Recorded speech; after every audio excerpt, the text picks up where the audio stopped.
Hey everyone, welcome back to the channel. What happens when a detective investigating a murder discovers the culprit is someone she's known her whole life? Mare of Easttown unfolds in a tight-knit community tied together by family, history, and secrets. At the center is Detective Mare Sheehan, played by Kate Winslet. She investigates the death of a young single mother while struggling with grief, loyalty, and her own unresolved past. Before we begin, make sure you're subscribed and hit that notification icon so you don't miss any of our uploads. Now, let's head to Easttown and unravel what truly happened, no matter how devastating it may seem. In the town of Easttown, Detective Mare Sheehan wakes up to another day where work and personal life refuse to stay separate. Her morning starts with a call about a possible prowler spotted behind an elderly couple's house. Though she checks in with them, Mare handles it with blunt efficiency, instructing Mrs. Carroll to call the police next time. She then checks the area where the prowler was seen and finds a security camera that hasn't been set up yet. At the station, Chief Carter orders her to reopen the year-old missing person case of Katie Bailey. The case resurfaces after Katie's mother, Dawn, publicly criticizes the police for letting the investigation go cold. Mare bristles at the assignment. She has already written Katie off as another runaway caught in bad decisions,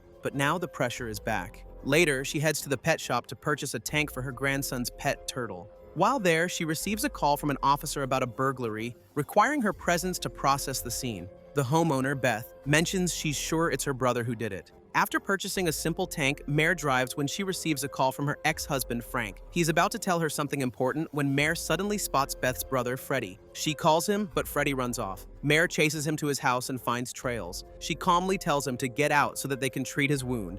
Freddie soon gives up, and his wound is attended to.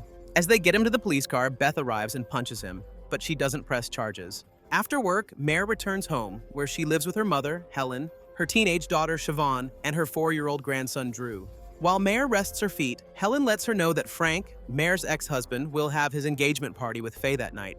Just then, Frank arrives to drop off Drew's things and to get some oregano. After a short talk and an unwilling congratulations from Mare, Frank leaves for his house, which is just by Mare's backyard. While the entire family is invited to his engagement party, Mare goes to her best friend's house. Lori Ross, Mare's best friend, is married to John, and they have 2 children, Ryan and Moira. John and the kids soon leave for the engagement party while Lori keeps Mare company. They talk about the people they know, including Dawn, the mother of Katie Bailey, who's been missing for a year now. Elsewhere in Easttown, Erin McMenamin softly talks to her son DJ, saying she'll miss him while he's gone for the weekend. After getting him prepared, Erin's ex-boyfriend Dylan arrives with his new girlfriend Brianna to take DJ for the weekend.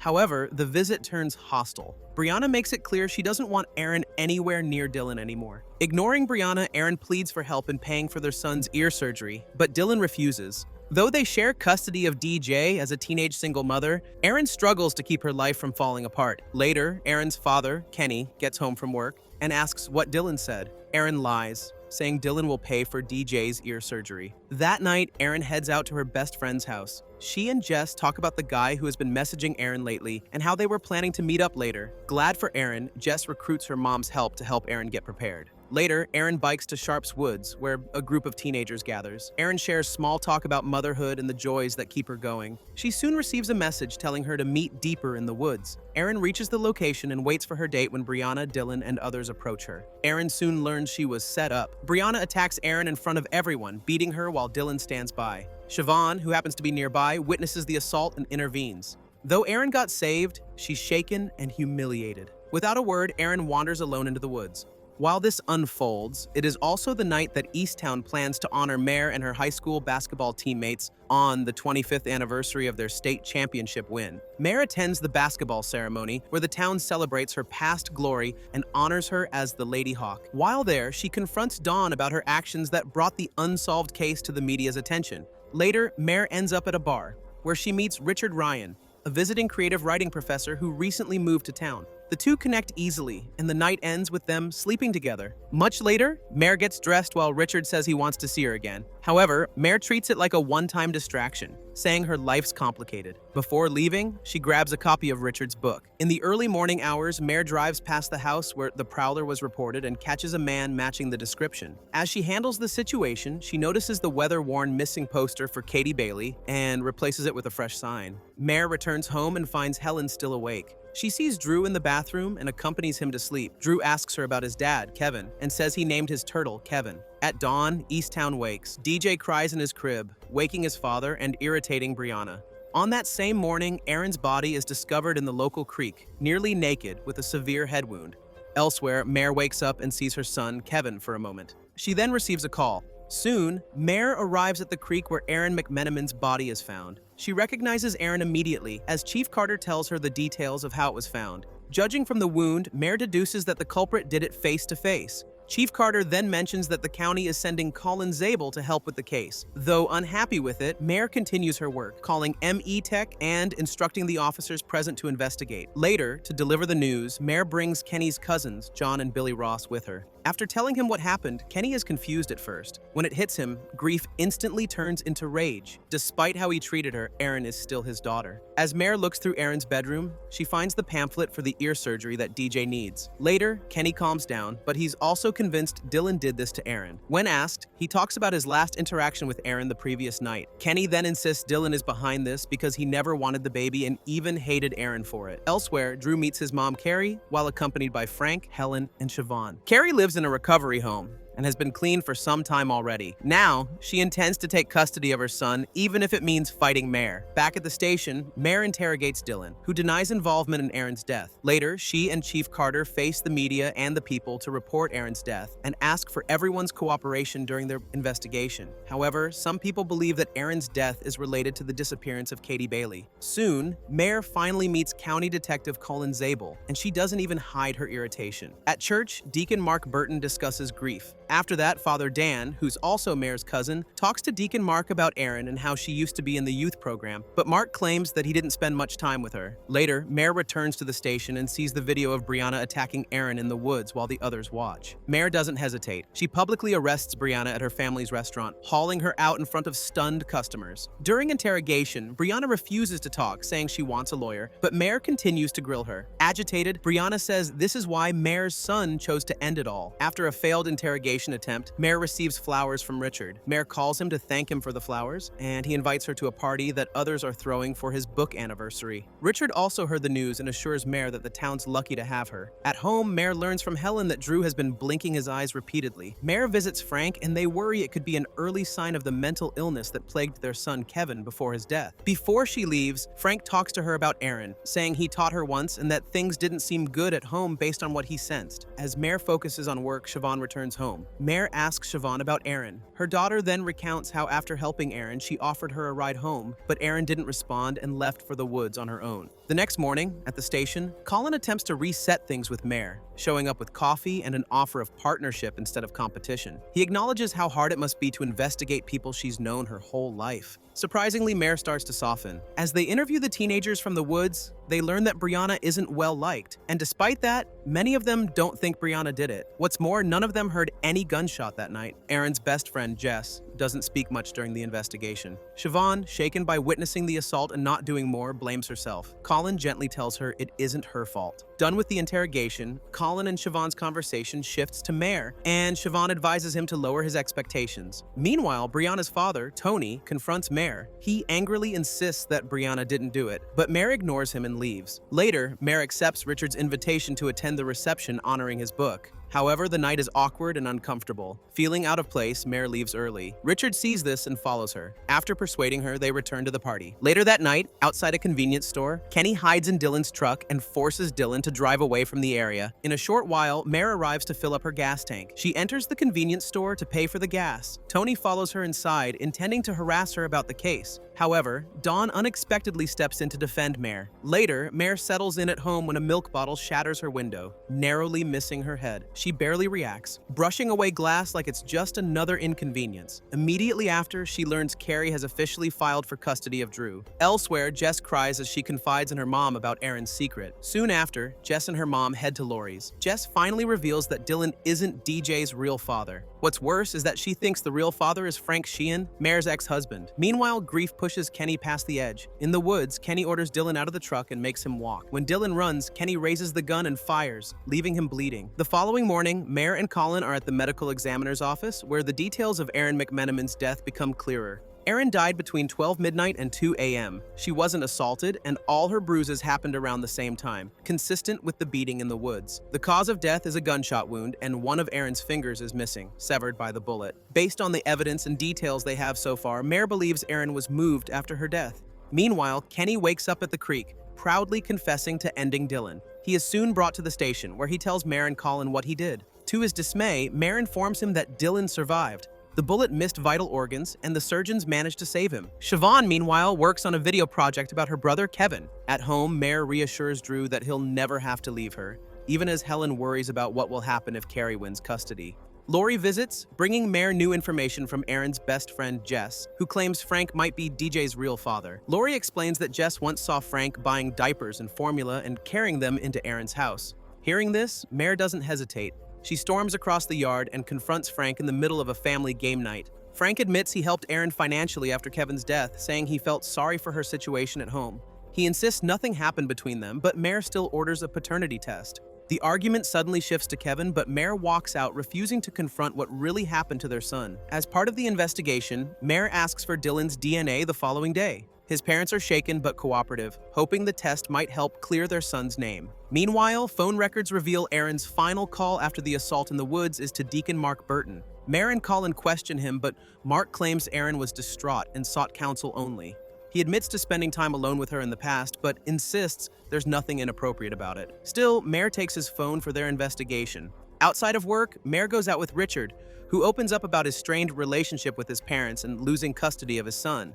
Mare shares her own grief about losing her father young and the emotional distance between her and Helen. When their talk shifts to how Drew's mother desires custody, Richard advises being honest with Carrie about Mare's desire to remain in her grandson's life. The following day, Erin's finger is found in a park. Mare directs the crime scene investigation and gets Colin to use his connections with the county to have firearm dogs look for a stray bullet. Mare continues to look around, finding clues. Eventually, they finally find the stray bullet lodged in a tree. Later, Colin gets a tip that Deacon Mark has transfer circumstances, so he and Mare visit him for further questioning. But Mark hides from them. At the station, Mare sneaks around and takes something from the evidence locker. At night, Mare runs into Colin at a bar. He's drunk, rattled after seeing his ex, and opens up about how his life hasn't turned out the way he imagined. The two bond briefly before Colin returns to his friends, and Mare gets lost in her own thoughts. Elsewhere, Deacon Mark drives to a bridge and tosses Erin's bike into the river. The next morning, Chief Carter shows up outside Mare's house. He asks about her whereabouts last night and tells her how Carrie was pulled over, and cops found some illegal substance in her car. In her defense, Carrie says Mare could have planted it so she couldn't get custody of Drew. Hearing her out, Chief Carter discovers that the substance found was similar to the evidence stamped from a previous case. Knowing that she did it, Chief Carter places Mare on administrative leave and orders her into grief counseling. Mare pleads with him, but he strictly takes her weapon and badge, warning her not to get involved with the Erin McMenamin case. The following day, Mare wakes up suspended. She later meets up with Lori, who comforts her, saying that stepping away might be good for her, especially when she refuses to talk about Kevin. Mare quickly changes the subject, and Lori points out how Mare is pushing everyone away. When Mare asks if that includes her, Lori says she won't let Mare do that. At the station, Colin Zabel is named lead investigator, with another detective overseeing the case. The paternity test results come back, revealing that neither Frank nor Dylan is the father of Erin's baby. Dylan later bristles at how his parents treat DJ as if he were their grandson, even though there's proof that he isn't his. However, the boy had already gotten close to him, and Dylan couldn't help caring for DJ as well. Meanwhile, Mare finally begins grief therapy, hoping she can officially return to her job soon. Later, she meets with Richard, who catches up with her and asks if she ever takes a break. He shows concern for Mare and invites her to dinner on Saturday since it's his birthday. At work, Colin continues digging into Deacon Mark's past and learns he was transferred from his previous parish after allegations of inappropriate behavior with an underage girl. When confronted, Mark refuses to discuss the details, hiding behind church protocol. That night, Drew stays at Carrie's place. Meanwhile, despite her suspension, Mare keeps working. While watching Erin's videos, Mare slips into memories of Kevin and Carrie at their worst. They were screaming at her, robbing her, and terrorizing her. She snaps back to the present when the doorbell rings. Carrie brings Drew back because he can't sleep, and he misses his turtle. After handing Drew's things to Mare, Carrie confronts Mare about framing her and asks her to stop. Meanwhile, a teenage girl named Missy Sager goes missing. Mare watches the news while Helen wonders aloud if this could be a serial predator. Unable to keep still, Mare heads out. Elsewhere, Colin is having dinner with his mother. Just then, Mare knocks on Colin's door, asking about the latest missing girl. Colin updates her on what they've found so far and how both Katie's and Missy's backgrounds match, but not with Erin. But Mare thinks there's more to it, so they visit Jess to learn more about Erin. Jess confesses that Erin chose Dylan as the baby's supposed father because she liked his parents and wanted stability. When the topic of DJ's ear surgery is raised, Mare probes her until Jess finally reveals that Erin briefly considered escorting. She helped Erin set up the account and take the photos. However, Jess also insists Erin never followed through with meeting clients. As they're about to leave, Mare returns to ask Jess about the location of Erin's journals. After learning the location, Mare heads back out. Once in the car, Colin suddenly asks if she's available on Saturday, hinting that he wants to date her. That night, Helen gets into an accident when Siobhan's ex rushes out of the house after seeing Siobhan and her new girlfriend. Mare comes in time to accompany Helen to the hospital. Later, Mare goes to Erin's house to look for the journals. However, she instead finds a heart-shaped necklace engraved with a date.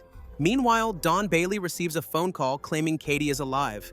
The caller knows intimate details, enough to feel convincing, and demands $5,000 for her return. Dawn scrapes the money together and follows instructions to a remote location, only to be attacked and robbed by Freddie. But the ransom turns out to be fake. Instead of cash, the bag's filled with scrap paper. That night, Dawn returns home bruised and shaken. Elsewhere, Missy gets dragged into a soundproof room in the attic of a local tavern, terrified. Inside, she discovers she's not alone. Katie Bailey is there, too. And that's where we pause. And if you're invested in this, hit that like button and subscribe for more wrap-ups of the shows that we can't get out of our minds. Now let's return to Easttown and uncover the truth that's been hiding in plain sight all along.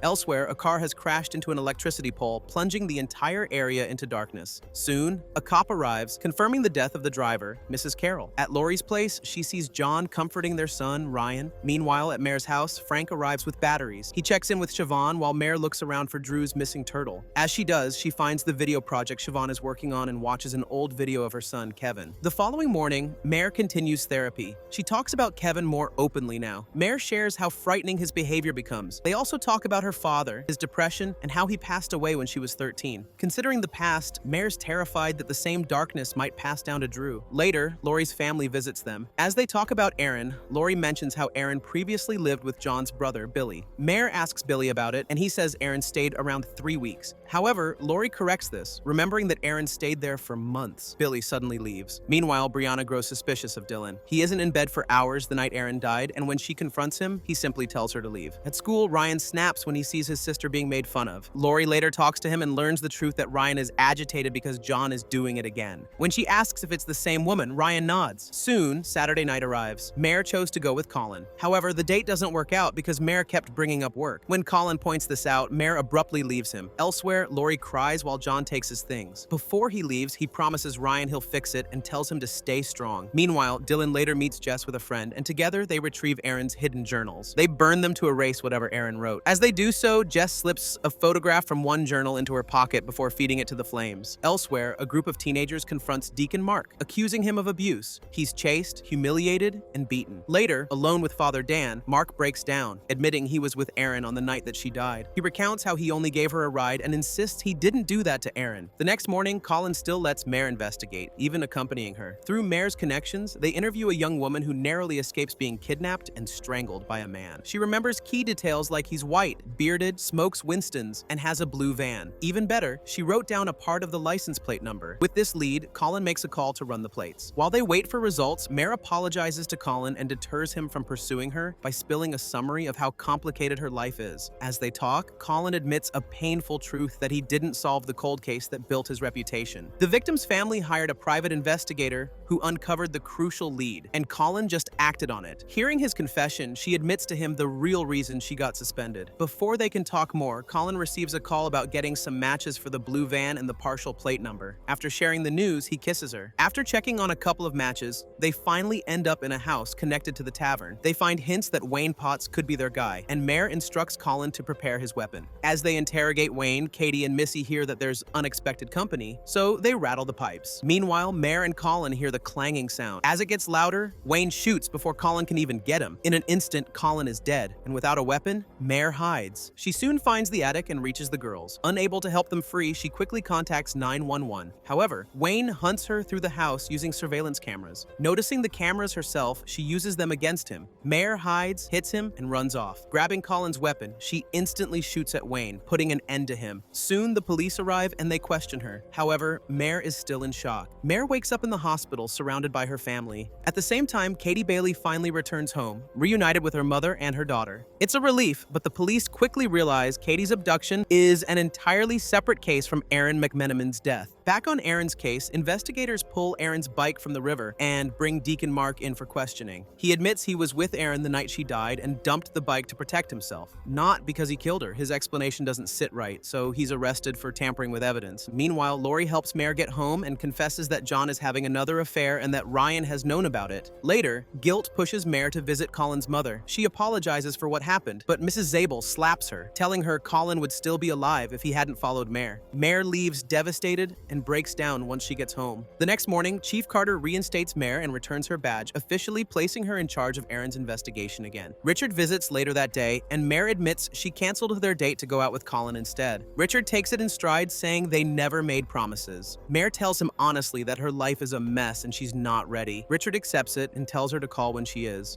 Back at work, Mare learns that the weapon used on Erin is an old police service revolver. Later, Brianna finally admits Dylan wasn't home all night the day Erin died. When questioned about the missing journals, Dylan shuts down and asks for a lawyer, instantly making him the prime suspect. Elsewhere, Carrie works long shifts and resists temptations offered by a coworker, determined to stay clean for Drew. Mare continues therapy, where she's forced to relive Kevin's death. She remembers Siobhan calling her home, finding Kevin in the attic, and Mare cutting him down and holding him until paramedics arrive. No one has gone into the attic since. Soon, Freddie is found dead in his freezing house. Inside, Mare finds Erin's belongings and a Ross family reunion shirt with a date matching the one engraved on Erin's heart-shaped pendant. Mare later asks Lori about the reunion at Lake Harmony. Lori explains that it happened shortly after Erin's mother died and was attended only by family. Soon after, Dawn talks to Mare to thank her for bringing Katie home. At John and Billy's father's house, Pat Ross confesses something he's been carrying to John. On the night of Frank's engagement party, Billy came home covered in blood. When Erin turned up dead the next morning, Pat suspected the worst but said nothing, trying to forget it ever since. Later, Mare and Chief Carter question Kenny in prison. He explains he gave Erin's belongings to Freddie because he had no money to buy a gift. Kenny also confirms that during their reunion, Erin stayed in the same cabin as him and Billy. That night, Mare drops Drew off with Carrie and checks in with Frank. They discuss custody, and Frank is surprised that Mare is willing to give Carrie a chance. At Carrie's place, she bathes Drew but falls asleep from exhaustion. She wakes in a panic when he slips underwater, only to find him unharmed. Meanwhile, Dylan and a friend corner Jess. Dylan threatens her to stay quiet. At the same time, Lori questions John about the reunion. After learning that Mare is asking around, John confronts Billy, pushing him to confess. Billy breaks down and claims he did that to Erin. The brothers then cling to each other. John later tells Lori and begs her to keep it from Mare for their family's sake. Billy says he's ready to confess, but John suggests one last fishing trip near their father's cabin. As they pack, Billy notices a weapon hidden in the tackle box. Meanwhile, Mare continues digging and traces Erin's pendant to a jewelry store. Erin tried to sell it shortly before her death, and the purchase receipt lists only one name, Ross. When Mare presses Lori again, Lori finally admits John told her Billy fathered DJ and shot Erin after Erin threatened to expose him. She then reveals where John and Billy are headed.